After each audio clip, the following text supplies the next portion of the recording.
강남 아파트를 현금으로 사가지고 금융감독원이 이 주인공을 의심을 하게 됩니다. 이 영화에, 이 현실보다 먼저 나온 영화에 정확히 똑같은 이유로, 심지어 이 영화에 나온 사건은 이 실제 사건이 밝혀지기보다 앞서 개봉을 했거든요. 네, 여러분 제가 드디어 책을 썼습니다. 아, 어색한 반응.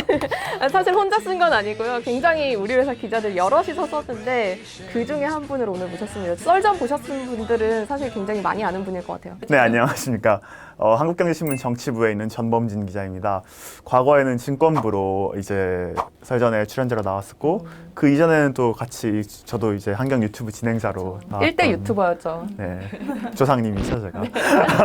오늘은 책 소개를 하기 위해서 악광고를 위해서 나왔는데 일단 이거 책 소개부터 좀 해주세요. 이거 어떤 책인지, 이토록 쉬운 경제학 어떤 책인지 소개 좀 해주세요. 네, 이토록 쉬운 경제학 정말 훌륭한 이제 기필자들이 쓴 책인데요. 물론입니다. 사실 경제학 이론이라는 게 저희가 경제지 기자이지만 정말 쉬운 내용이 아니에요. 다 경제학과 연관된 현실 경제 상황들을 저희가 설명하면서도 막상 이게 수요가 어떻고 공급이 어떻고 이런 거 얘기하는 건 되게 독자에 있어서 좀 황당할 거잖아요. 그래서 그나마 좀 우리에게 친근하고 또 재밌는 소재인 영화를 가져와서 한번 영화에 나온 얘기들이 우리 현실이 그렇듯이 경제학 이론이 뒷배경에 있는 경우가 굉장히 많거든요. 그런 이론들을 좀 쉽고 재밌게 설명해보자. 그래서 어떻게 보면 이제 시사 교양이죠. 재미와 정보를 동시에 잡는 그런 취지로 한 게, 감동은 살짝? 네, 감동 한 티스푼 정도 넣은 게 이 시네마노믹스 기획, 그리고 거기서 나온 책인 이토록 쉬운 경제학이라는 이 책입니다. 오늘 그래서 한 꼭지를 범진 기자가 좀 주식에 관한 거를 했어요. 그래서 한번 소개를 부탁드리려고 모셨습니다. 그 영화 돈에 관련해서 쓰셨더라고요. 주식 투자를 할 때 연관된 영화가 많진 않거든요. 그래서 막 뭐 외국에 있는 빅쇼트가 가장 유명하지만 우리나라에서는 뭐 돈 그 정도인 것 같은데 그 기사에 대해서 좀 설명을 해주세요. 주식 작전을 그린 거죠. 더 과거에는 이제 작전이라는 정말 말 그대로 주식 작전을 다룬 영화가 있었는데 그건 10년보다 더 전의 영화이고, 이거는 오락 영화죠. 네, 오락 영화인데 증권사 안에서 이제 사람들이 증권사 직원이 주인공인데 이제 소위 말하는 증권사 외에 있는 작전 세력과 이들이 결합을 해서 어떻게 좀 검은 돈을 버는지, 그 안에서 주인공이 좌충우돌하는 그런 얘기를 담은 영화입니다. 근데 그게 실제로 약간 정말 검은 세력과 결탁을 해가지고 증권사 직원이 주문 내주고 이런 거잖아요. 근데 이게 이제 범진 기자도 증권부 출입했으니까 이게 실제로 그 여의도 사람들의 이야기를 들어봤을 때 이게 진짜 가능한 얘기라고 하나요? 저도 실제로 이거를 준비하면서 이 영화로 하는 게 맞을까? 이 영화를 본 증권사 직원들한테 물어봤어요. 한 그 자산운용사 직원은 이건 충분히 가능한 이야기다라고 하고, 다른 증권사 과장님 같은 경우는 오히려 이거 너무 소박하다. 이 마지막에 보면은 제일 큰 작전을 하면서 이번 작전에서 우리가 가져갈 몫은 무려 100억 원이야. 한탕 크게 해보자 이러는데, 소위 말하는 작전 같은 경우는 1000억 원대 그런 사익을 노리고 펼쳐지는 경우도 많고 큰 피해가 생기는 경우가 많거든요. 그런데 겨우 100억 이거는 그러니까요. 10명, 그러니까 작전에 참여하는 사람이 한두 명이 아닐 텐데 그 사람들끼리 나눠 가져야 되니까 이런 범죄에 대한 리스크로 너무 이제 리스크 대비 리턴이 너무 적은 거죠. 100억이면. 그렇죠. 실제로 그리고 되게 재밌는 게 이 영화가 나오고 나서 제 기사에도 책에도 들어가 있는 내용이지만 나오고 나서 비슷한 사례가 있었어요. 이런 일이 정말 있어서는 안 되지만 증권사 애널리스트가 이제 선행매매라고 해서 자기가 주식을 사고 이제 자기가 보고서를 내 가지고 주가를 띄운 다음에 이익을 보고 파는 그런 사건이, 주가 조작 사건이 있었는데요. 애널리스트가 잡히게 의심을 받게 된 계기 중에 하나가 비싼 아파트가 있는데 그 아파트를 현찰로 현금으로 사다가 걸렸어요. 근데 이 영화에, 이 현실보다 먼저 나온 영화에 정확히 똑같은 이유로 강남 아파트를 현금으로 사가지고 금융감독원이 이 주인공을 의심을 하게 됩니다. 너가 이 돈이 어디서 났어? 빚도 안 땡기고. 네, 근데 심지어 이 영화에 나온 사건은 이 실제 사건이 밝혀지기보다 앞서 개봉을 했거든요. 그러니까 충분히 가능한 이런 부정까지도 현실에 있는 그런 어두움을 담아낸 영화라고 할 수 있는 거죠. 왜 현찰로 샀을까요? 경제는 나라면은 더 치밀하게 했을 텐데. 왜냐면 비트코인을 동원하고 케이먼 아일랜드 제도에 있는. 사실 우리의 포인트는 이게 그래서 작전이 얼마나 실제로 가능하고 재밌고 이거보다 이거를 경제학적으로 풀었을 때 어떻게 작전이 이렇게 계속 생길 수 있는 거냐 이거잖아요. 이게 나쁜 일이면 계속 어떻게 걸릴 수밖에 없는데 왜 자꾸 일어나냐 이거거든요. 이걸 경제학적으로 좀 풀어주신다면. 그 주식시장이라는 게 여러분도 아시겠지만 주가가 계속 변하잖아요. 이 주가가 왜 변하냐? 이건 결과적으로 우리가 생각의 차이가 있기 때문이에요. 삼성전자의 100분의 1이 어느 정도의 가치가 있냐. 누군가는 저희 경제씨 같은 경우 그걸 100만 원으로 볼 거고 누구는 200만 원으로 볼 거고 저는 500만 원으로 볼 수도 있고 그 와중에 누군가는 이 주식을 갖고 있고 팔고 싶어 하고 또 누군가는 이걸 갖고 있지 못해서 갖고 싶어 하고 그 생각들과 정보들의 차이, 각자가 이 회사의 가치를 어느 정도로 평가하냐의 차이가 있기 때문에 이 시장이라는 게 생기고 가격이 왔다 갔다 하는 거거든요. 그럼 이 과정에서 이제 중요한 거는 우리가 어떻게 판단하냐는 우리가 어떤 정보를 갖고 있냐를 가지고 삼성전자는 매년 얼마를 버는 회사고 앞으로 얼마를 벌 수 있는 회사야라는 정보를 가지고 있고 그거에 대한 가격 평가를 하잖아요. 근데 여기서 이제 소위 말하는 정보의 비대칭성이라는 게 생깁니다. 내가 이 회사 A라는 회사가 있어요. 이 회사에 대해서 주코가 가지고 있는 정보가 있고 이제 노미가 가지고 있는 정보가 있어요. 달라요. 주코가 더 많은 정보를 갖고 있어요. 주코는 이 회사가 사실 다음 달에 새로운 제품을 출시할 거라는 걸 알아요. 노미는 그걸 몰라요. 그러면은 주코가 평가하는 가치는 그거 높을 수밖에 없는 거예요. 작전은 이걸 역이용하는 거예요. 거짓된 찌라시라고 하죠. 거짓된 정보를 시장에 풀어놓습니다. 그런 거 많이들 주식하는 분들이 많이 받아봤을 거예요. 대호재 곧 온다. 큰 거 온다. 급등주 막 이런 FDA 3상 대기 중 이런 거 있잖아요.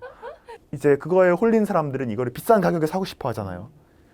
수요 곡선이 이제 그 책에 나오지만 수요가 훨씬 더 커지는 겁니다. 수요가 더 활발한 수요가 이루어지게 되면은 이거를 그 비싼 가격에 팔게 되고 그 정확한 정보가 시장에 풀리기 전에 나오는 거죠. 실제로 돈이라는 이 영화에 나오는 그 작전들도 이런 방식을 대부분 큰 틀에서 활용해가지고 이루어집니다. 그러니까 정보의 비대칭성을 거꾸로 이용해서 나만 아는 정보다라는 생각을 심어줘가지고 그거를 사게 만드는 거구만요. 그렇죠. 이제 사람들마다 시장에 참여하는 사람마다 다 갖고 있는 정보가 다르도록 만드는 거죠. 독자 입장에서 그러면 두 분은 뭐 그런 미공개 정보를 정말 받아서 그런 게 뭐 주가에 영향을 미친 거를 보신 적이 있는지, 뭐 정보의 비대칭성에 관련해서 체감을 하신 적이 있는지.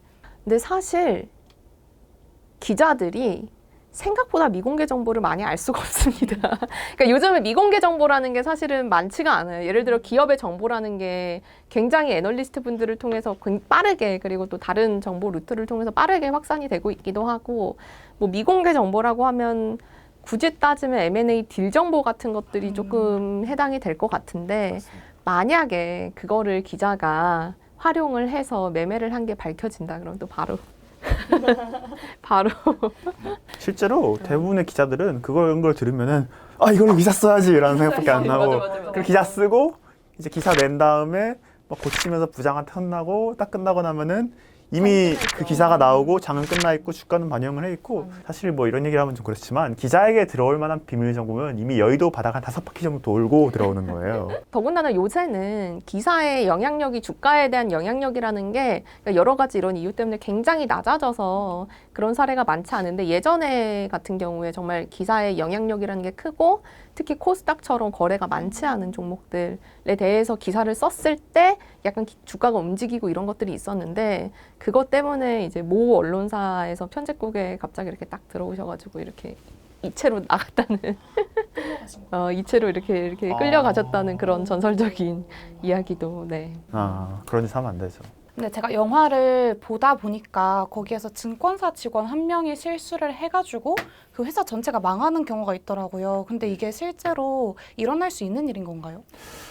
대단히 일어날 수 있는 일이고 실제로 대한민국에서도 일어난 사례가 여러 번 있습니다. 이런 걸 팻핑거라고 하거든요. 저도 요즘 살이 많이 쪄가지고 손가락이 두꺼운데 이제 손가락이 두꺼워서 숫자 키를 누를 때 실수로 옆 키를 눌렀다. 그래서 뭐 4,600개를 시켰는데 실수로 44,600개를 시켰네? 이러면 이제 우리 회사 굿바이 안녕 이렇게 되는 거죠. 이 영화를 실제로 보면은 이제 작전 세력이 섭외한 한 직원이 실수로 주문을 내요. 실수로 엄청나게 싼 가격에 옵션을 어마어마하게 던져요. 근데 옵션이라는 게 주식을 조금 공부하신 분들은 알겠지만 이게 실제 무언가가 있는 게 아니라 얼마에 팔 권리라는 게 있는 거고 그거에 대해서 이게 가격이 실제 그 물건의 가격이 바뀌는 거에 따라서 손실이 어마어마하게 불어날 수도 있는 거거든요. 실제로 이렇게 날아간 대한민국의 증권사가 하나가 있는데 2013년에 한맥증권 사태가 그것입니다. 한맥증권에서 이제 옵션 거래를 하던 담당 직원이 이제 좀 어려운 얘기를 간단하게 쉽게 설명을 하면은 이제 이자를 계산을 해야 되잖아요. 내가 갖고 있는 물건의 가격이 어떻게 변할지에 대해서 연이자가 있으면 그걸 365로 나눠가지고 이게 하루에 얼마 정도의 이익을 낼 것이다를 계산을 해야 되는데 실수를 0으로 나눴어요. 여러분 초등학교 시간에 사칙 연산을 배우신 분이라면 알겠지만 0으로 나누면 뭐가 되죠? 무한대가 됩니다. 이렇게 입력하니까 프로그램이 어떻게 판단했냐? 이 물건은 앞으로 영원히 이익을 낼 수 있을 것이다. 그러면 이익을 영원히 낼 수 있을 거면 어떻게 해야 되죠? 다 사야 되죠. 이익을 무조건 내는 건데. 그래서 아주 잠깐 동안 제가 기억하기로는 12분인가 2분인가 12분 동안 이 사태가 지속됐다고 하는데 12분 동안 이 회사의 시스템이 자기가 낼 수 있는 빛의 속도로 계속 주문을 냅니다. 그리고 다른 증권사들은 말도 안 되는 어떤 가격을 자기들이 판다고 내놔 다 사버리니까 고마워하고 다 팔죠. 어마어마한 이득을 보고. 그래서 제가 알기로 20년의 역사를 가진 한미증권이 이렇게 한순간에 사라지게 되는데요. 이런 사태가 한 번만 있었던 것이 아니라 뭐 과거에 이제 많은 논란이 있지만 삼성증권 유령 주식 사태라든지 아니면은 작년에 그 덜 알려진 사건인데 위너스 자산운용이라는 운용사가 해외 이제 환 옵션을 거래를 하다가 야간에 퇴근하잖아요. 야간에 자는 동안 이제 옵션의 만기를 설정해놨어야 되는데 그걸 설정을 안 해가지고 실수로 그대로 회사가 날아가 버린 자본금 80억짜리 회사가 300억 원의 빚을 져버린 그런 사태가 있었습니다. 사실 삼성증권 사태는 제가 할 말이 굉장히 많은데 그 당시 제가 삼성증권 출입이었어요. 그래서 한 오전 11시쯤이었을 거야. 그래서 그냥 뭐 이러고 있는데 갑자기 삼성증권 주식이 떨어진다는 거야. 그래서 뭐야? 그냥 아무 별 생각이 없었죠. 근데 점점 들리는 얘기가 직원들한테 우리 사주에다가 배당을 줄 때 이 단위를 원으로 했어야 되는데 한 주로 잘못 입력을 했다. 그 입력하는 분이. 그래서 이게 주로 입금이 되니까 갑자기 엄청난 막 몇백억이 나한테 입금이 돼버리니까 증권사 직원들이 그냥 그거를 다 팔아버린 거예요. 진짜 대단히 잘못된 일이죠. 그러니까 지금 생각하면 그걸 어떻게 팔 생각을 했을까 싶은데 그때는 이제 우리가 널리 알려져서 이게 문제가 된다는 생각을 하니까 그런데 그때는 뭐 길에서 주순 돈 쓰는 거 아니냐 뭐 이런 식으로 이제 생각을 했던 거죠. 그래서 그분들 어쨌든 다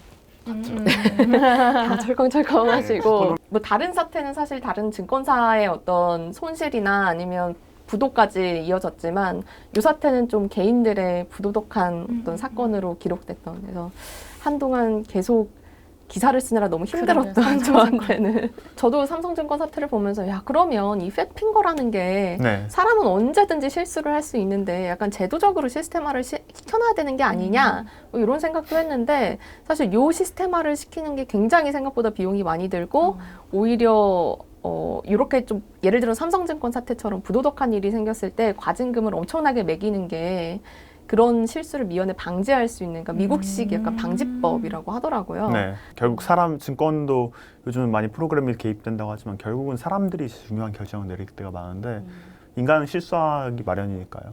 근데 돈을 통해서 어쨌든 그러면 두 가지 우리가 개념을 안 거네요. 정보의 비대칭성과 팻핑거에 대해서 알게 된 건데 범진 기자가 내가 쓴 건 아니지만 좀 재밌었다. 이거는 조금 약간 소개시켜드리고 싶다. 이런 것도 있나요?